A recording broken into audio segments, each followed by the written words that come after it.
In 15 minutes or less, I'm going to show you every step it takes to build a Honda engine. I'm going to use a B18, but this will be mostly the same on a D, F, or H series engine. I'm not going to get too lost in the details.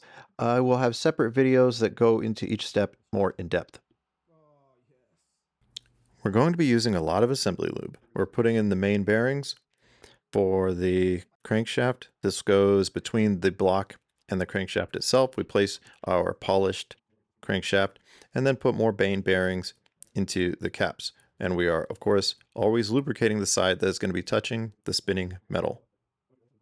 I'm reusing OEM bolts and caps from the 90s. These bolts and caps will outlive us all if they are taken care of. Also lubricating the top of the cap where the flange of the bolt is going to come down.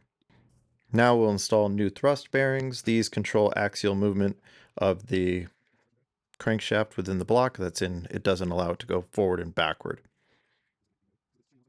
Every bolt that we install in this engine is going to be set to a very specific torque spec, and in many cases a sequence that we will bolt them down. I'll have a complete guide on my website that I'll link in the description that has the torque specs for every bolt. With the polished crank installed, we can think about the pistons. These are forged JE pistons and forged Skunk 2 rods.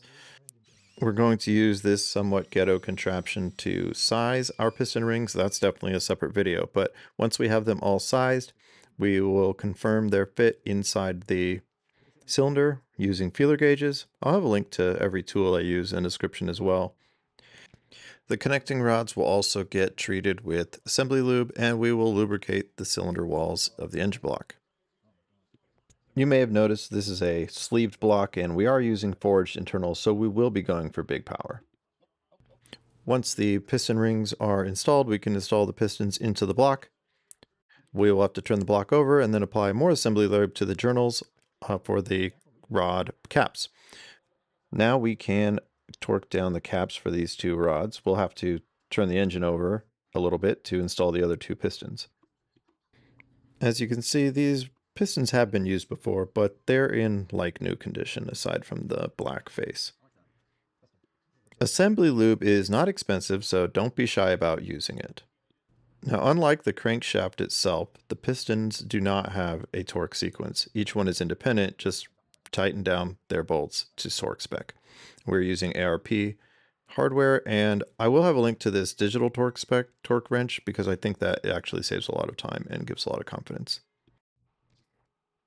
This is a completely normal oil pump that came with the Gates kit. We are going to clean the mating surface for it really clean and let that dry. While it dries, we'll install the girdle. I think this is called a girdle. We're not using any special hardware for this. These are just stainless steel M6 10mm bolts that will fit nicely.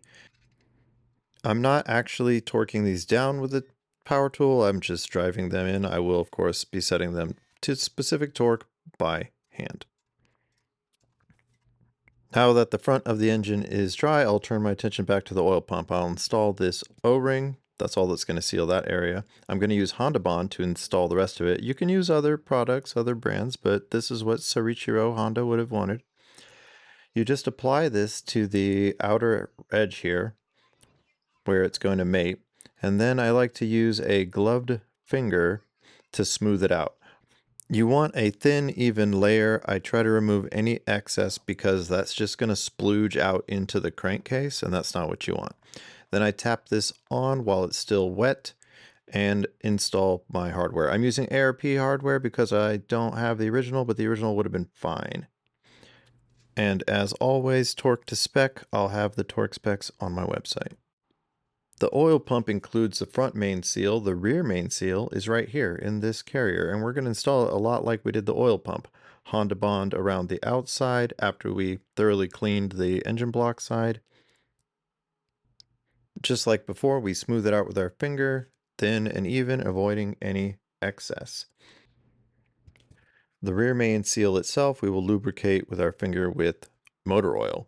Then we get to slide this down onto the back of the engine. This is the side that the transmission will mount to, and install the hardware. Again, all the hardware, always to a very specific torque spec.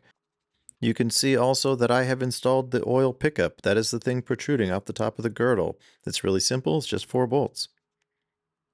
With the front and rear main seals installed, we can now do the oil pan. We're using this Felpro gasket. We only put Honda Bond in the corners where there is this cross hatching. Then we place it on. That Honda Bond is on the block side. This is a Moroso oil pan. We have a specific torque sequence. We start from the inside out. You'll see that pattern a lot. We torque things from the inside out. We're using the Moroso because it has bungs for oil return for a turbo. The torque specs are in the link in the description, but also the torque sequence diagrams are on that same page. That mostly completes the short block. Now we can work on the cylinder head. This is a Type R cylinder head with Brian Crowder cams and SuperTech valve train. You can't install the cylinder head without removing the camshafts first. And to do that, you have to remove everything else. So we're going to be laying out all of the pieces we remove onto this workbench and keeping them in order so that we can put it all back together in the same place. Technically, a lot of the screws are interchangeable, but I'm just doing this to be safe, and I'm keeping the caps separated and in sequence as well. The VTEC solenoid does not need to come off to remove the cams, so I'm going to leave it on. And of course, if you don't have a B18C1 or C5 or 16A, then you don't have a VTEC solenoid anyways. Keeping everything organized is really key to this, so whatever that means for you, make sure you do it. Now the cams can finally come out. The cams needed to come out because you cannot install head studs through the cylinder head without removing them first. This is a recently used Type R head, so it is full of oil, and we want to remove all that oil because we don't want oil to get on the mating surface of the head gasket, either on the engine side or the head side. I'm using brake parts cleaner and paper towels to remove the most obvious excess from the outside. After wiping everything down, I am going to scrub this mating surface of the cylinder head with a Scotch-Brite pad to remove any leftover gasket material. From here, you're going to see some things that I cannot say is the officially correct way to clean a cylinder head, but it's what I did because I really wanted to get all the oil out of it. And that is to put it in a big tub and spray it with soap and eventually pour hot water on it and then spray it with a hose and then apply more dangerous chemicals until I was confident that there was absolutely no oil that was going to get on my head gasket. From there, we're going to hit the mating surface with Scotch-Brite pads once again, and we're going to dry this out with compressed air. I did blow out all the water that I possibly could find, and then I let it sit on my counter here for a day and a half to ensure it was completely dry. This was a recently serviced head. I'm just going to make sure that it is still level with this machinist square.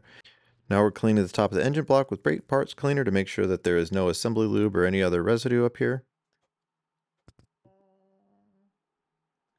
We're going to use ARP assembly lube on these ARP head studs. We lubricate the end and we're going to finger tight in each one. We're going to be very careful when we do this to make sure we don't get any of that lube onto the top of the block. With all the studs finger tight in the block, we can put on the head gasket. We're using this Cometic head gasket. The head gasket does have a top and a bottom, so make sure you read the instructions and put it on the correct orientation. Then we can very carefully put our clean block, this is kind of a big moment for me, our clean cylinder head onto the block. Now we're going to use that ARP fastener lube on each ARP washer so that we can install it on the top of each ARP head stud. I find that putting needle nose pliers inside the washer makes it easy to hold them and easier to install them. You're also going to lubricate the flange, the bottom side of each ARP nut to put on top of each ARP head stud. So far, we've just been hand tightening. The studs themselves are maybe 5 foot-pounds that were torqued by hand. The head studs have probably the most complex torque spec of anywhere on this engine. I'm going to torque these head studs in 3 steps, meaning I'm going to torque all of them in sequence to 20 foot-pounds, and then I'm going to go back and torque them all to 60 foot-pounds, and then I'm going to torque them all to 80 foot-pounds. But those numbers are going to depend on the fasteners you're using and the lubricant you're using. So definitely read the instructions that come with your head studs. This is as good a time as any to install my crank gear and set my pistons and crank to top dead center. Now we'll reassemble the cylinder head. We're going to use a lot of assembly lube because when this engine starts and turns over for the first time, there's not going to be oil circulated through it everywhere. So we don't want any metal on metal to happen. The cams need to be rotated to their top dead center position using whatever markings are on your cam gears. I have Skunk 2 Pro Series cam gears, so they have a dot that points at each other.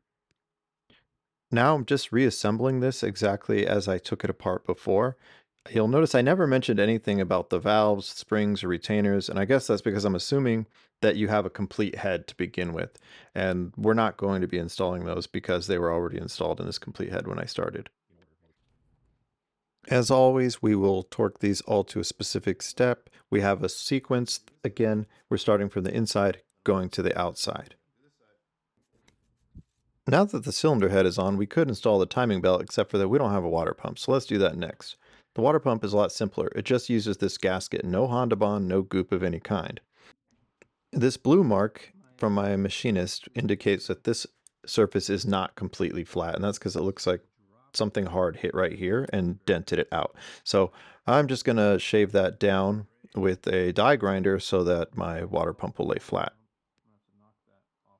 This area is outside of the sealing gasket circumference, so it doesn't matter that it's not going to be mathematically perfect after I hand file it. Look at that. It sits flat now. Again, I'm using ARP bolts because I like to spend money on things that don't matter. But you know what does matter? Torque specs. Now, I'm not saying ARP doesn't matter. The ARP head studs are a critical component of this build. I just mean you don't need fancy bolts to be putting on your water pump. Within the kit that had the water pump and the time belt, we have our tensioner. It's held on with one bolt and a spring. Our timing belt is the Gates Racing timing belt. That's why it's blue. I don't know what makes it better, but it is blue. It has racing in the name and it costs more, so it must be better. Put the water tube into the water pump, put on some AN fittings for a future catch can. Of course, install a fresh valve cover gasket and spark plug tube gaskets and put the valve cover on top, and you have a complete engine ready to install. If you found this useful, informative, or at least entertaining, please like and subscribe. I will be uploading shorter, more focused videos with greater detail for each of the steps in this project.